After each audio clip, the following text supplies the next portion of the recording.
So as you can see, I'm Korean American, but I have a very large family, and I have a very large European family.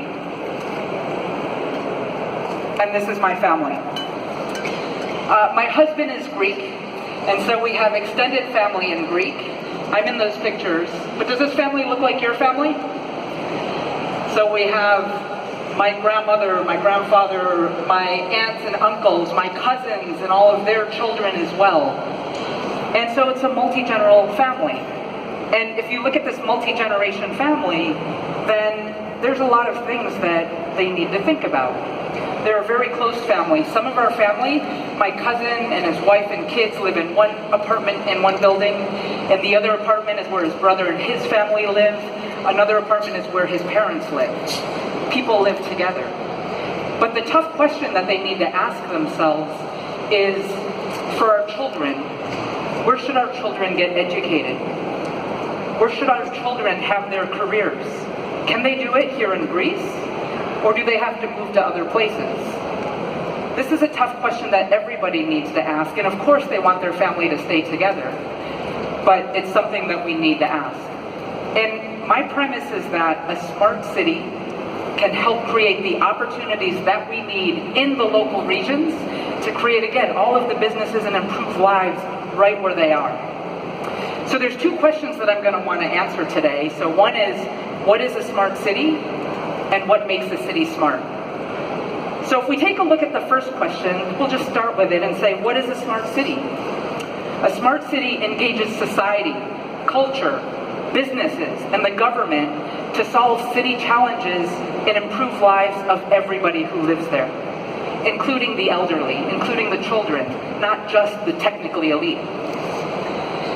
And if we say, what makes a city smart, then we can talk about some of the technology.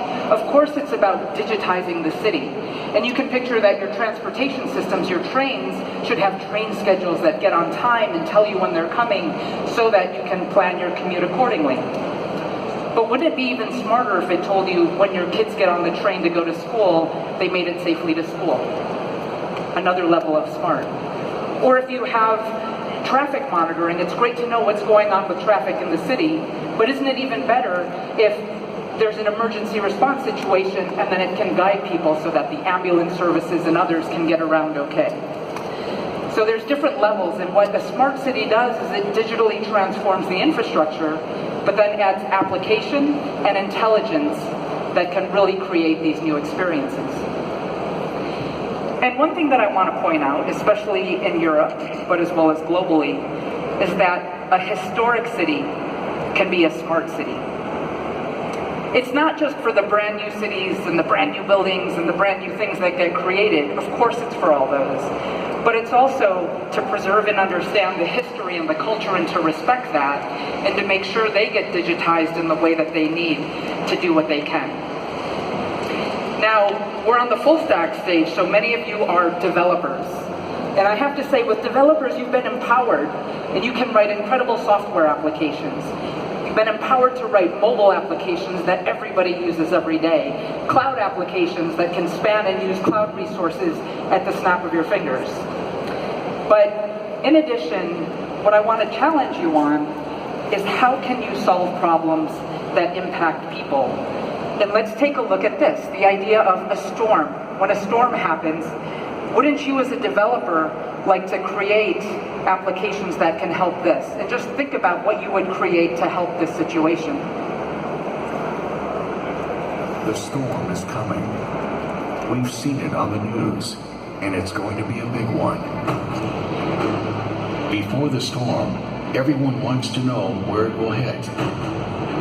How high will the water rise? Will my house flood? What supplies will I need? Will we have to evacuate? And then the storm hits.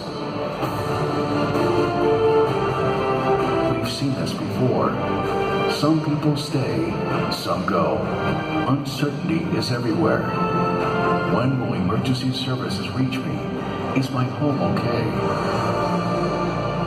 And then the storm is gone. Left in the wake are impassable roads, damaged infrastructure, and overturned lives. recovery is on. And technology can help rebuild. The question for you is, how will technology improve this story? How will you help?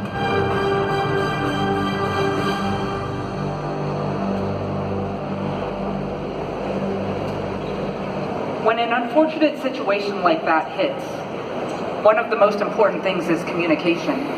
One thing that Cisco does in these emergencies is they have tactical operations teams. So when you have this situation, we'll actually pull in a truck to provide those communication services so people can report that they're safe. That's great for starters, but what would you as developers want, and what does that smart city really look like as you take that forward?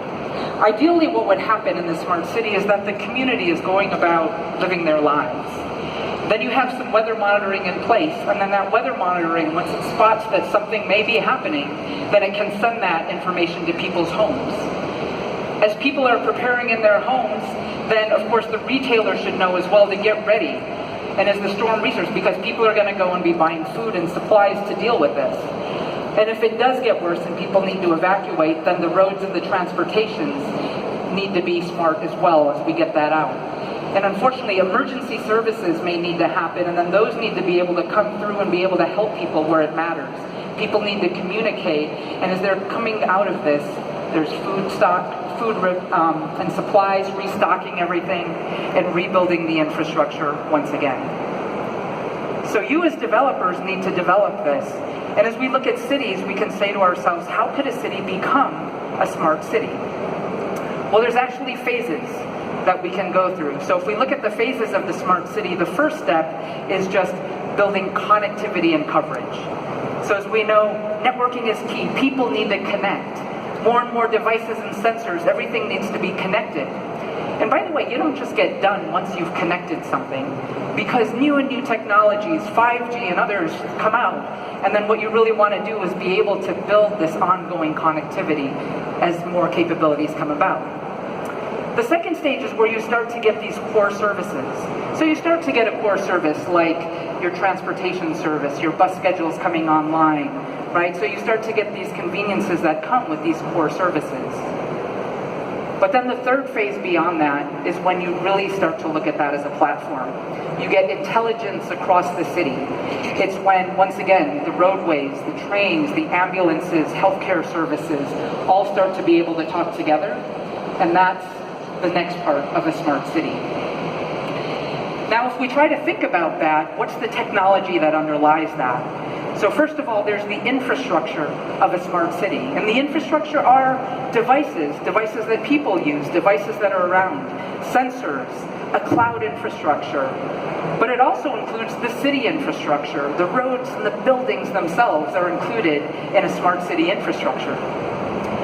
And then applications that can be built on those, mobile apps, IoT apps, cloud apps, and a new form of distributed applications that can work across all of those. And the users are the people.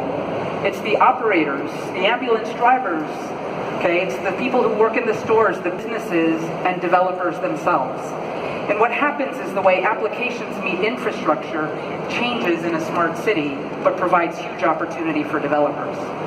But if we take a look at all of this, really core to it all is the network. If you take a look at the network connects all of these things, the people, the applications, and the infrastructure in really big ways. The network provides more than just connectivity. It can provide connectivity, security. It can provide lots of value-added services on top of that. And a big shift that happens is that the network itself is now programmable. And I'm going to go even further and say that the network is the operating system of a smart city. And you're like, operating system of a smart city, what could that mean? Well, let's take a look and let's compare it to the operating system of a computer, which is something that we're all used to. So the operating system of a computer is looking at the interface. This is just the definition of the operating system, an interface between computer applications and computer hardware. Well, what's the operating system of a smart city? An interface between smart city applications and smart city infrastructure. If we look next, the operating system of a computer manages computer hardware and software resources for computer programs. Meanwhile, the operating system of a smart city manages smart city hardware and software resources for smart city applications. And finally, the operating system of a computer provides common services for computer programs. But the operating system of a smart city provides common application and infrastructure services for smart city applications. Let's look at this a little bit further. So we talked about this, where again, how applications and infrastructure meet, but let's take a look at the full stack OS of a smart city. And as we bring that together, what we see is that, once again, at the base level, we have the smart city infrastructure. And then we have a set of smart city infrastructure services, as well as smart city application services that allow smart city applications to be deployed across that infrastructure. And then we have the users and the operators of the smart city itself. And let's dive in a little deeper. So if we take a look at the infrastructure itself, of course it includes cloud and edge computing and mobile computing. It includes a programmable network. But it also now includes cameras and sensors, transportation systems, digitized buildings. So that's all included in the smart city infrastructure. And this infrastructure is then exposed as infrastructure services, so that you can get connectivity. You can get location services, traffic monitoring. You can also get security services for identity, access control, threat defense. These are all services that can come from the smart city infrastructure. And then for application services, we want the ability to deploy containers and microservices to ensure that that deployment and the ongoing monitoring takes place. And then we have the smart city applications themselves, which include mobile apps, IoT apps, multi-cloud apps that use both public and private cloud, and then a set of distributed apps, applications that work across devices, sensors, edge, and the cloud. And let's take a look at the distributed apps one more time. So in these distributed applications, then what matters is that there's a different type of computing that can be done in the cloud, in the public cloud, as well as a different type of computing that can be done in the private cloud and the type of data that it can access, as well as computing that can be done at the edge with IoT, with sensors. And if you take a look at things like machine learning, then there's a set of model building that you may want to do in the cloud, where you can access all the resources that you need as you build your models. But if you want to do things like object recognition and then work against proprietary databases and private information, you can do that in your private cloud. But if you need that real-time application with cameras on the edge and then being able to really adapt in real time, then you want that edge processing. You want to do that object detection at the edge. And you can actually do that with edge computing, where you can actually really make these things work together. And then having systems that allow you to deploy these containers and microservices across this and use things like GPU acceleration or different types of hardware acceleration is key to get the performance that you want. So there's a lot of technical opportunities, and this idea of distributed applications and computing has been there for a long time. But for us developers, it's a very exciting time now, because we can access all of these now, and we have the tools, so it's very exciting. And one thing is, as we're trying to solve innovations and solve these problems, is that diversity drives innovation. When you want to create that best solution to help your cities, to help the community, to improve lives, you want to improve all different kinds of people into how you create that solution. Include the bus drivers, include the elderly, include the children, include startups, include entrepreneurs, include established enterprise developers. All of that together lets you create the big innovations that you need to go forward. And if we take a look at that innovation ecosystem, it includes universities, the government, businesses, startups, and developers. And when all of this comes together, you can actually solve these problems that we have. Now let's take a look at a smart city, the Port of Rotterdam, that has achieved this. The largest port in Europe.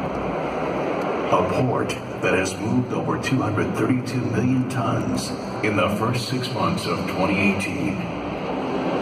The port is also a gathering place for innovation, where startups, students, companies, and the government collaborate. This is a story about how the city of Rotterdam is making life better for its people using digital transformation and the Internet of Things. The Internet of Things and sensors not only move ships, they also track the goods from the port to destinations throughout Europe. And the port is also looking ahead, planning its own disruption by thinking about the future of shipping, goods, and services. From a container on a ship, into the port, across the city, and into your home. The Internet of Things is working to bring you a better life. It all starts with innovators like you. What will you build?